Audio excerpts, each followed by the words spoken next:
है, आज की वास्तविकता के लिए भी और कल की चेतावनी के लिए भी है। और इसलिए समाज स्वास्थ्य जहाँ है वहाँ जाना आवश्यक है।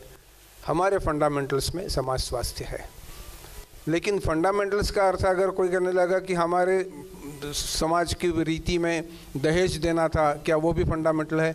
वो फंडामेंटल नहीं हो सकता, क्योंकि काल के प्रवाह में जो गलत है उसको छोड़ना चाहिए, काल के प्रवाह में जो ठीक रहेगा वही टिकवाना चाहिए। इसे मैं फंडामेंटल्स कहता हूँ।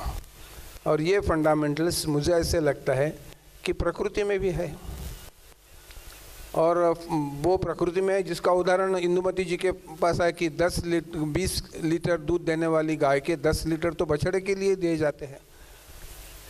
जो मैंने कम्युनिस्ट का उदाहरण दिया, कम्युनिज्म कम्युनिस्ट में रहने का समर्थन करते थे, तो माँ तो ढूंढती थी, रिश्वत देकर ढूंढती थी, क्योंकि उस डेरे पे तंबू के बाहर वो ठेकेदार सुरक्षा कर्मचारी रहता था, उसको वो रिश्वत देती थी कि मेरे बच्चे को मुझे सीने से लगाना है। तो ये क्या फंडामेंटल होता है क्या? किसी भी शहर में, यूरोप में भी ये फंडामेंटल नहीं होगा, भारत में तो नहीं होगा। तो ये फंडामेंटल समाज में अस्वस्थता उत्पन्न करते हैं, फंडामेंटल स्वस्थता उत्पन्न करते हैं, फंडामेंटल्स के बगैर अस्वस्थता उत्पन्न होती है। ये मेरा फंडामेंटल्स का अर्थ है। आखिरी प्रश्न।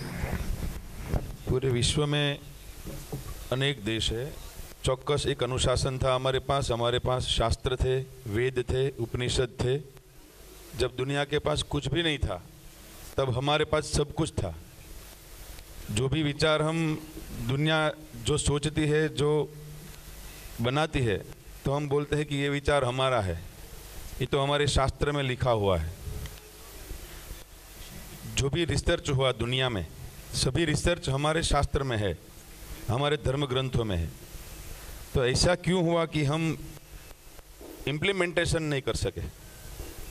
रामचरितमानस में तुलसीदास जी ने कल्पना की है कि भगवान राम जब लंका से वापस लौटे अयोध्या तक विमान में आए थे, तो पहला विचार हमारा था, तब उसके बाद राइटर ब्रदर्स ने प्लेन की शोध की। ऐसी तो कई बातें हैं जो हमारे शास्त्रों में है। तो ऐसा क्या हुआ कि हम ये सब बातें इम्प्लीमेंटेशन नहीं कर सके? अगर हम नहीं उत्पन्न करेंगे तो समाज में आसूया ही समाज के सारे जीवित का आधार रहेगा। 7वीं 8वीं 10वीं कक्षा तक एक ही बेंच पर बैठा हुआ मेरा दोस्त पेमेंट सीट में पेमेंट करके जाता है और अच्छी शिक्षा के लिए, तथाकथित अच्छी शिक्षा के लिए जाता है, मैं नहीं जा सकता। वो ओनिडा के एडवर्टीज में चलने वाले राक्षस जैसा होगा, ओनर्स प्राइड नेबर्स एनवी। ये ओनर्स प्राइड और नेबर्स एनवी नाम की एक असूयाजनक उत्पन्न करने वाली स्थिति आज शिक्षा के क्षेत्र में आ गए। पात्रता होने के बावजूद, योग्यता होने के बावजूद, क्षमता होने के बावजूद, ये समाज को स्वस्थ बनाने वाली बात नहीं। पंडित जी ने उसे अपने सारे विवेचन में कहा है कि स्वास्थ्य भी निःशुल्क होना चाहिए। राइट टू लाइफ है, अगर राइट टू लाइफ है तो राइट टू मेडिसिन भी होना चाहिए, क्योंकि उसके बजाय मेरी शरीर स्वस्थ कैसे रहे, मेरा शरीर स्वस्थ कैसा रहेगा? आज तो हमारे यहाँ चलने वाले सारी बातें हैं वो जेनेरिक मेडिसिन के विरोध में चलने वाली सुप्रीम कोर्ट की केस याद कर लीजिए। नीचे वाले कोर्ट से लेकर चलते चलते वो सुप्रीम कोर्ट में चली गई। सद्भाग्यवशात सुप्रीम कोर्ट का निर्णय अच्छा रहा, लेकिन स्वास्थ्य सबके लिए नहीं था। अगर वो नहीं निर्णय होता तो एक कैंसर जैसे भयानक रोग के लिए आवश्यक रहने वाली एक टैबलेट जो दिन भर उनको 3 लेनी पड़ती थी, वो कुछ हजार रुपए में करनी पड़ती थी। आप जानते हैं वो केस, अभी वो कंपनी का नाम मैं भूल गया, बहुत पॉपुलर और बहुत चर्चा होने वाली केस थी। लेकिन हमारे यहाँ स्वास्थ्य की परिस्थिति जो है, वो स्वास्थ्य की स्थिति बहुत ही बुरी है। एशिया में हम सारे प्रगति की बातें करती है, ब्राज़ील, रशिया, चाइना, इंडिया के साथ ब्रिक्स वगैरह वाली बातें करते हैं, स्वतंत्र बैंक की उत्पन्न करते, ये सारी बातें क्या है? सर्वजन सुखाय है। मेरी टीका टिप्पणी उस पर नहीं है, मेरी टीका टिप्पणी इस पर है कि हमारे क्षेत्र में चलने वाली स्वास्थ्य की योजनाएं को हमें आज भी वर्ल्ड बैंक पर निर्भर होना पड़ता है। आज का भी एक आंकड़ा हमें दिखाई देता है, 1000 महिलाओं के प्रसूति के पश्चात 14 महिलाएं मृत होती है और 12 बालक मृत होते हैं। एशिया में सबसे ज्यादा आंकड़ा है ये। साथ ही डिलीवरी की बात है, इन डिलीवरी में तो एक आंकड़ा और भी भयानक है, 100 में से 14 डिलीवरीज घर में होती है। क्या पब्लिक हेल्थ सेंटर्स नहीं हो सकते कि देहात में भी चलने वाली महिला को अपने सृजनता के लिए एक अच्छा वातावरण उत्पन्न हो, जो दुनिया में सबसे आनंद देने वाली उस महिला के जीवन की बात है। निःशुल्क स्वास्थ्य से लेकर किमान स्वास्थ्य की गारंटी की तरफ हमें जाना चाहिए। निःशुल्क तो ठीक है, बाद में हो जाएगा। ऐसी सारी बातें एक एक जो विषय नहीं, तो फिर प्राधान्य क्रम का विषय आता है। प्रायोरिटीज, हमारी प्रायोरिटीज क्या है, और प्रायोरिटीज देश की आवश्यकताओं के अनुसार निश्चित करनी होती है। प्राधान्य क्रम उसमें होता है। इससे ही हम कहेंगे कि सर्वोन्मुखी विकास का विचार कर रहे हैं, केवल इस प्रकार का नहीं। जिस प्रकार की सुविधाएं देहातों में होनी चाहिए, वो सुविधा न होने के कारण माइग्रेशन बढ़ता जा रहा है, देहात सूखे हो रहे हैं। देहातों में तरुण युवा रहते नहीं, ऐसा अनुभव है। मैं महाराष्ट्र में रहता हूँ, महाराष्ट्र की आंकड़ेवारी मेरे पास है। 2011 के सेंसस के पश्चात तुलना में 2001 का सेंसस लिया था, 10 वर्षों में महाराष्ट्र में रेट ऑफ माइग्रेशन 18% से बढ़ा। 2001 में जो माइग्रेशन था उससे 18% माइग्रेशन ज़्यादा हुआ, और यही रेट बढ़ता जाएगा। हम सोचेंगे कि ये सारा प्रश्न कैसा उत्पन्न होता है। शहरों में चलने वाला माइग्रेशन, एपीजे अब्दुल कलाम ने उपाय सोचा कि जो अर्बन एमेनिटीज़ है वो रूरल क्षेत्र में भी देना चाहिए, urban amenities in rural area. ये सारा करने से क्या ये विषय समाप्त होगा? समस्या तो अपनी है, समस्या कहीं बाहर की नहीं है। जब मानव दर्शन एकात्म ना रहा, तब इस प्रकार की बातें आने लगी, लॉपसाइडेड डेवलपमेंट का विचार आने लगा। प्राधान्य क्रम का भी विचार करने की आवश्यकता होगी, और ये मेरे जैसे व्यक्ति को समझता है तो जो निर्णय करने वाले उनको समझता नहीं, ऐसा तो मैं नहीं कहूँगा। ये सारी बातें हमें एकात्म मानव दर्शन के परिप्रेक्ष्य में पूर्ण मानव के विकास के संदर्भ में देखनी चाहिए।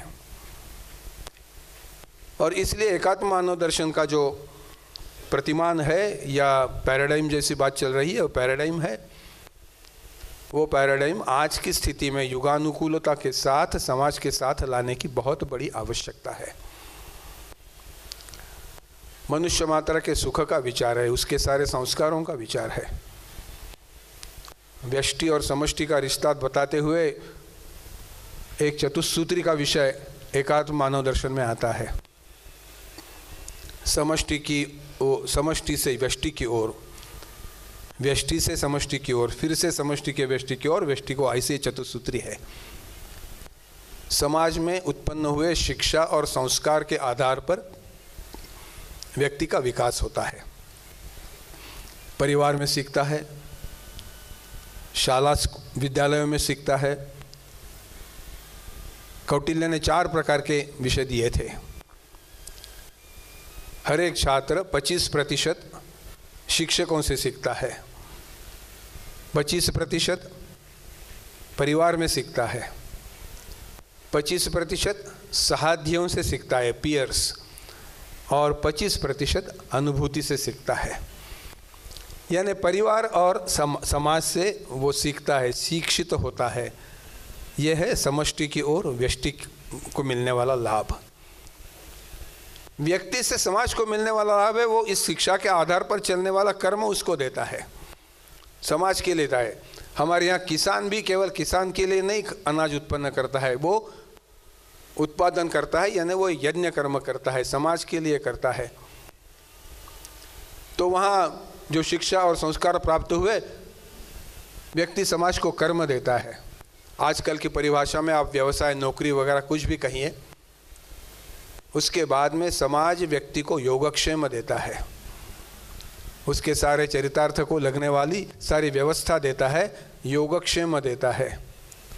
और बाद में चौथी जो अपेक्षा है, वो चौथी अपेक्षा है कि समाज अगर आपको योगक्षेम देता है तो आपने समाज के प्रति यज्ञ देने की आवश्यकता है, त्याग करके कुछ करने की आवश्यकता है।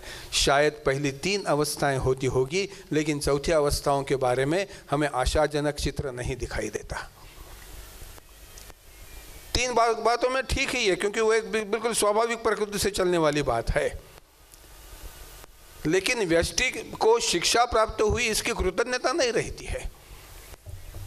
सारे शिक्षा का अगर मैंने पहले बताया ऐसा चित्र आएगा तो इसमें कृतज्ञता कैसी रहेगी? ये सारी चतुसूत्री जो है वह समाज की स्वस्थता का लक्षण है। समाज के आधार पर व्यक्ति शिक्षित होता है, उसके आधार पर कर्म करता है, उसके आधार पर योगक्षेम मिलता है, उसके आधार पर वो समाज को फिर से कुछ तो भी देता है। एक बहुत बड़ा पारंपरिक चित्र हम देखते हैं, जैसे कैलेंडर्स में भी छपा होता है, सूर्योदय को साक्षी रखकर एक ऋषि गंगा में ही खड़ा होकर गंगा का ही पानी उसको जहां से मिला वहीं देता है। ये देने का, यज्ञ करने का हमारे सारे समाज में एक अभिमान का क्षण था। आज ये दोनों बातें रही नहीं। ना पहले द्विसूत्री में चलने वाली कृतज्ञता रही, ना दूसरे द्विसूत्री में चलने वाला एक योगदान रहा। मुझे लगता है कि स्वस्थ समाज के लिए इन 4 सूत्रों की आवश्यकता युगानुकूल परिभाषा में समाज के सामने फिर से रखने की आवश्यकता होगी। और इसके लिए हमारे यहाँ चलने वाली शिक्षा, ये शिक्षा समाज को शिक्षित करने के लिए है, ना कि पैसा कमाने के लिए है। तो सारी विसंगतियों के पार्श्वभूमि पर ही चलने वाला ये सारा विषय, पृष्ठभूमि है विसंगतियों की। और इस पृष्ठभूमि के साथ ही हमें आवश्यकता है कि सारे विचारों को फिर से एक ठीक ढंग से समाज के सामने रखना है। हम समता, समानता की बातें करते हैं, आवश्यक ही है, सारे समान है। किसी के कृत्रिम भेदों के आधार पर विषमता उत्पन्न नहीं करनी चाहिए, जन्म के आधार पर उच्च नीचता मंजूर नहीं। ये सारा विषय हमारे सामने आता है, लेकिन समता, समानता ये भौतिकता में ही अड़ी रहती है। समता, समानता शब्द प्रयोग का उपयोग करने के बजाय पंडित जी उपयोग करते आत्मीयता का। अगर आत्मीयता उत्पन्न होगी तो वो समता के लिए उद्युक्त करेगी। मेरा कोई रिश्ता है, इस प्रकार की अगर बात आएगी तो वो समता प्रस्थापित करने के लिए कहेगी। समता एक भौतिक मूल्य हो चुका है। समता, आत्मीयता को साथ चलने वाली समता हमें दिखाई नहीं देती है। और इसलिए कानूनों से समता उत्पन्न होती तो कब से समता उत्पन्न होने लगती है। इसलिए हम शब्द प्रयोग करते हैं कि उसको एक समरस होना चाहिए, मन से चलना चाहिए। और ये समरसता ही समता को प्रस्थापित कर सकेगी। बिना समरसता समता शुष्क है, बिना समरसता समता ड्राई है, केवल उसमें कोई नाता नहीं है, उसमें कोई जीव नहीं है, उसमें कोई प्राण नहीं है। हमें कानून की ओर से समता अगर वह है ना, लेकिन घर में जाकर अगर वही है, बाहर बहुत कुछ कहते हैं कि कहाँ रहा है अस्पृश्यता। हम रेल के डिब्बे में नहीं प्रवास करते, होटल में नहीं एक टेबल पे बैठते, इससे अस्पृश्यता नहीं जाती। मन से जब तक वो निकलता नहीं, क्योंकि उससे अपना नाता है। हम एक ही मातृभूमि के सुपुत्र है। इस प्रकार का विषय उत्पन्न होता है तब समरसता होती है। लेकिन राजनीति कहो या बाकी सारे विषयों को, इसके कारण हमने समता की ओर केवल एक कानूनी दृष्टिकोण से रखा है। पंडित जी कहते कि समता आत्मीयता का एक रूप होना चाहिए। ऐसी आत्मीयता समाज में उत्पन्न होना आज एक चुनौती का जैसा रूप धारण करके समाज के सामने आते हैं। ऐसे अनेक विषय इस प्रतिमान में उत्पन्न किए हैं। आर्थिक विकास के बारे में बहुत ही प्रदीर्घ चर्चा हुई। अंतिम 3-4 मिनटों में उसके बारे में थोड़ा मुझे कहना है। मनुष्य एक आर्थिक विषय की शाश्वती उसको रहे, स्वस्थता से काम कर सकता है। ये तो कोई अमान्य करने वाली बात नहीं है। लेकिन हमारे सारे अर्थशास्त्र का आज का जो स्वरूप है वो पूर्णतया गलत हो चुका है। 1951 के बाद में ये ग्लोबलाइजेशन, भूमंडलीकरण का विषय आया, और इस भूमंडलीकरण के विषय में लेवल प्लेइंग फील्ड की बातें की कि सब सारे अगर एक ही प्रकार के इसमें आ गए हैं, लेकिन ये सबके समान चलने वाली भूमि उत्पन्न नहीं हुई। विश्व व्यापार संगठन में आज भी चल रहा है, गत 18 वर्षों से चलने वाला विषय है। वो विषय ऐसा है कि अमेरिका अपने किसानों को और अपने खेती के लिए देने वाले सब्सिडीज में यत्किंचित ही कम नहीं करना चाहती। लेकिन हमारे यहाँ सब्सिडीज का विषय भिन्न रूप से आता है। भूमंडलीकरण ये अविकसित और विकसनशील देशों को अपने स्वार्थ के लिए उपयोग में लाने वाला एक विकसित देशों का षड्यंत्र बन चुका है। अर्थशास्त्र में भूमंडलीकरण करो या अन्य देशों के साथ चलने वाले व्यापार के विषय करो, इसमें एकात्म मानव दर्शन ने कुछ बड़ा प्रत्यय नहीं उत्पन्न किया है। स्वदेशी की प्राधान्यता है, लेकिन स्वदेशी की प्राधान्यता के साथ जो विदेश में उसको हम स्वदेशानुकूल करेंगे, ये भी बात है। महात्मा गांधी जी ने तो स्वदेशी की व्याख्या करते समय कहा था कि जो सबसे नजीक उपलब्ध है वो स्वदेशी। अगर वो वस्तु मेरे शहर में, गांव में उपलब्ध है तो मैं बाहर नहीं जाऊंगा। वो मेरे गांव में उपलब्ध नहीं है, किसी और आगे चलकर चलने वाले जिला केंद्र पर है, वहां से लूंगा। अपरिहार्य बनेगा तब मैं विदेशी लूंगा। जो सबसे नजीक उपलब्ध है उसको स्वदेशी कहेंगे। आज ये चित्र हमारे सामने नहीं है।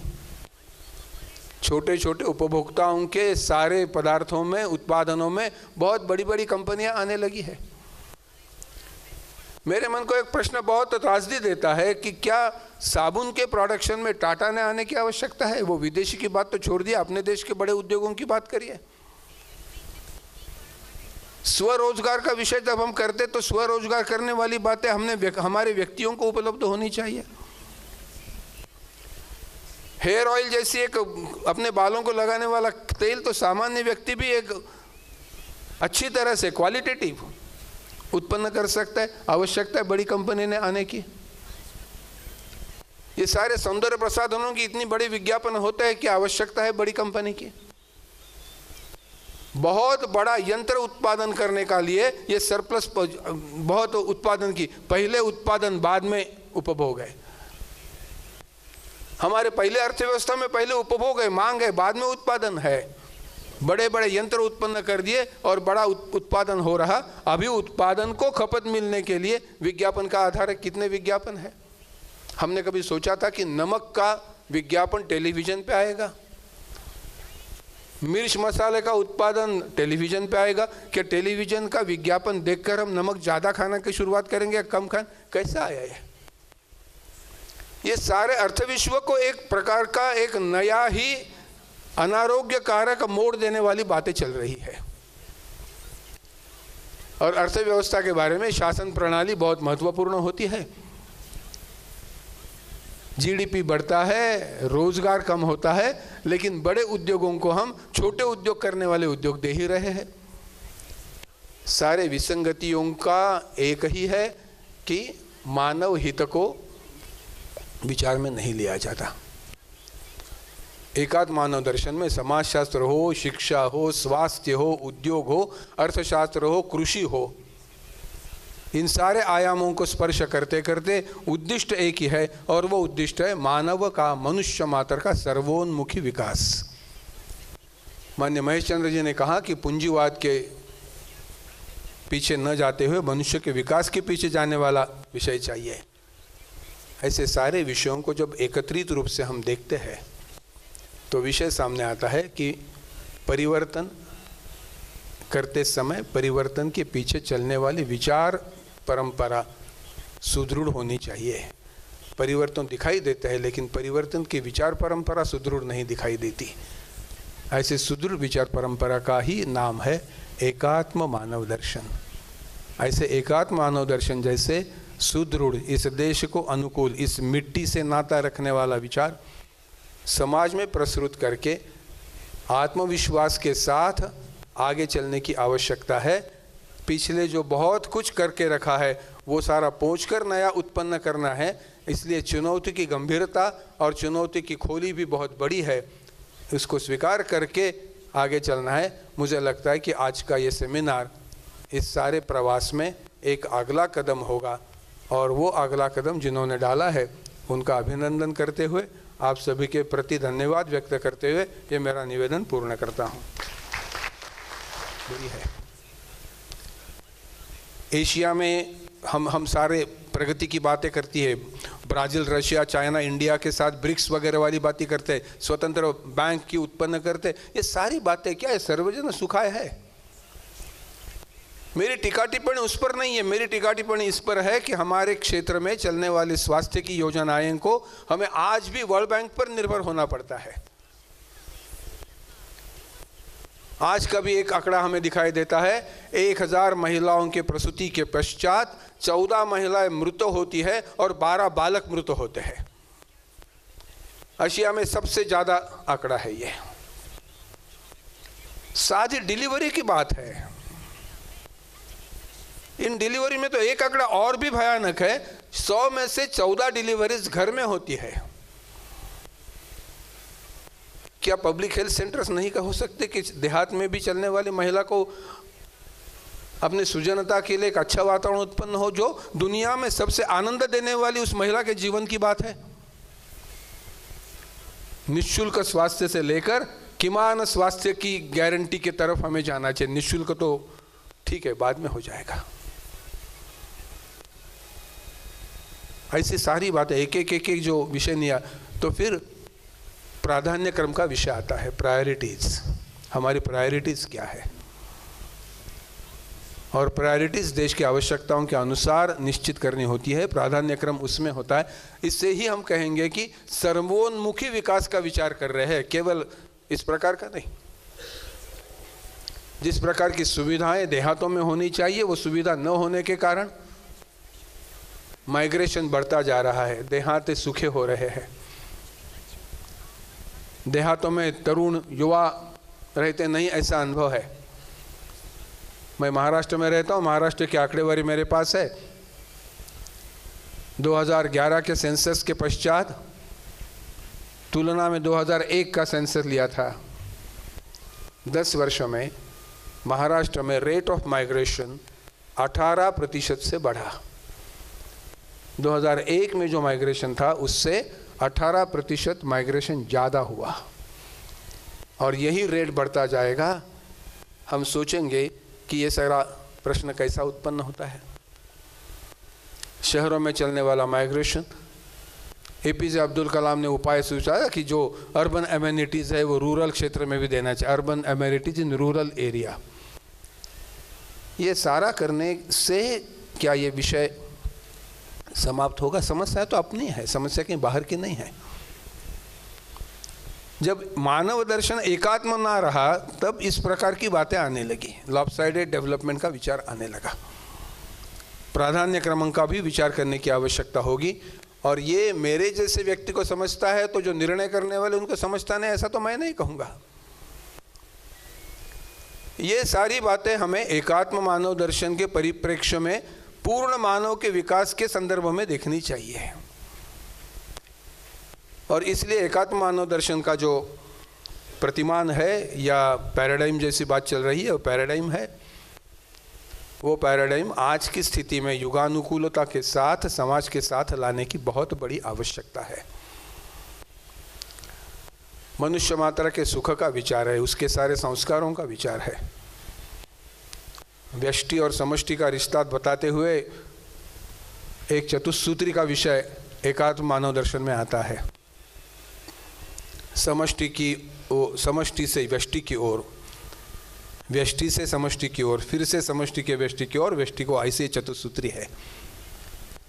समाज में उत्पन्न हुए शिक्षा और संस्कार के आधार पर व्यक्ति का विकास होता है। परिवार में सीखता है, शाला विद्यालयों में सीखता है। कौटिल्य ने 4 प्रकार के विषय दिए थे। हर एक छात्र 25% शिक्षकों से सीखता है, 25% परिवार में सीखता है, 25% सहाध्यों से सीखता है, पीयर्स, और 25% अनुभूति से सीखता है।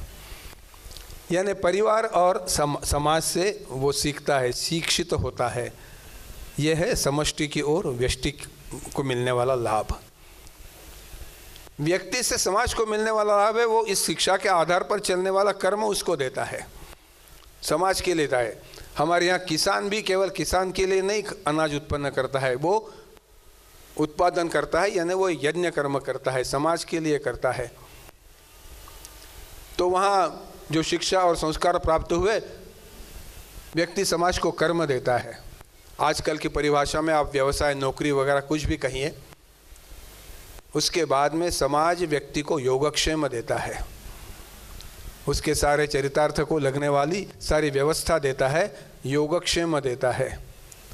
और बाद में चौथी जो अपेक्षा है, वो चौथी अपेक्षा है कि समाज अगर आपको योगक्षेम देता है तो आपने समाज के प्रति यज्ञ देने की आवश्यकता है, त्याग करके कुछ करने की आवश्यकता है। शायद पहली 3 अवस्थाएं होती होगी, लेकिन चौथी अवस्थाओं के बारे में हमें आशाजनक चित्र नहीं दिखाई देता। 3 बातों में ठीक ही है, क्योंकि वो एक बिल्कुल स्वाभाविक प्रकृति से चलने वाली बात है। लेकिन व्यष्टि को शिक्षा प्राप्त हुई, इसकी कृतज्ञता नहीं रहती है। सारे शिक्षा का अगर मैंने पहले बताया ऐसा चित्र आएगा तो इसमें कृतज्ञता कैसी रहेगी? ये सारी चतुसूत्री जो है वह समाज की स्वस्थता का लक्षण है। समाज के आधार पर व्यक्ति शिक्षित होता है, उसके आधार पर कर्म करता है, उसके आधार पर योगक्षेम मिलता है, उसके आधार पर वो समाज को फिर से कुछ तो भी देता है। एक बहुत बड़ा पारंपरिक चित्र हम देखते हैं, जैसे कैलेंडर्स में भी छपा होता है, सूर्योदय को साक्षी रखकर एक ऋषि गंगा में ही खड़ा होकर गंगा का ही पानी उसको जहां से मिला वहीं देता है। ये देने का, यज्ञ करने का हमारे सारे समाज में एक अभिमान का क्षण था। आज ये दोनों बातें रही नहीं। ना पहले द्विसूत्री में चलने वाली कृतज्ञता रही, ना दूसरे द्विसूत्री में चलने वाला एक योगदान रहा। मुझे लगता है कि स्वस्थ समाज के लिए इन 4 सूत्रों की आवश्यकता युगानुकूल परिभाषा में समाज के सामने फिर से रखने की आवश्यकता होगी। और इसके लिए हमारे यहाँ चलने वाली शिक्षा, ये शिक्षा समाज को शिक्षित करने के लिए है, ना कि पैसा कमाने के लिए है। तो सारी विसंगतियों के पार्श्वभूमि पर ही चलने वाला ये सारा विषय, पृष्ठभूमि है विसंगतियों की। और इस पृष्ठभूमि के साथ ही हमें आवश्यकता है कि सारे विचारों को फिर से एक ठीक ढंग से समाज के सामने रखना है।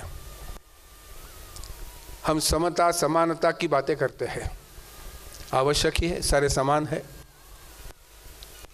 किसी के कृत्रिम भेदों के आधार पर विषमता उत्पन्न नहीं करनी चाहिए, जन्म के आधार पर उच्च नीचता मंजूर नहीं। ये सारा विषय हमारे सामने आता है, लेकिन समता, समानता ये भौतिकता में ही अड़ी रहती है। समता, समानता शब्द प्रयोग का उपयोग करने के बजाय पंडित जी उपयोग करते आत्मीयता का। अगर आत्मीयता उत्पन्न होगी तो वो समता के लिए उद्युक्त करेगी। मेरा कोई रिश्ता है, इस प्रकार की अगर बात आएगी तो वो समता प्रस्थापित करने के लिए कहेगी। समता एक भौतिक मूल्य हो चुका है। समता, आत्मीयता को साथ चलने वाली समता हमें दिखाई नहीं देती है। और इसलिए कानूनों से समता उत्पन्न होती तो कब से समता उत्पन्न होने लगती है। इसलिए हम शब्द प्रयोग करते हैं कि उसको एक समरस होना चाहिए, मन से चलना चाहिए। और ये समरसता ही समता को प्रस्थापित कर सकेगी। बिना समरसता समता शुष्क है, बिना समरसता समता ड्राई है, केवल उसमें कोई नाता नहीं है, उसमें कोई जीव नहीं है, उसमें कोई प्राण नहीं है। हमें कानून की ओर से समता अगर वह ना, लेकिन घर में जाकर अगर वही है, बाहर बहुत कुछ कहते हैं। कि कहाँ रहा है अस्पृश्यता। हम रेल के डिब्बे में नहीं प्रवास करते, होटल में नहीं एक टेबल पे बैठते, इससे अस्पृश्यता नहीं जाती मन से जब तक वो निकलता नहीं, क्योंकि उससे अपना नाता है। हम एक ही मातृभूमि के सुपुत्र है। इस प्रकार का विषय उत्पन्न होता है तब समरसता होती है। लेकिन राजनीति कहो या बाकी सारे विषयों को इस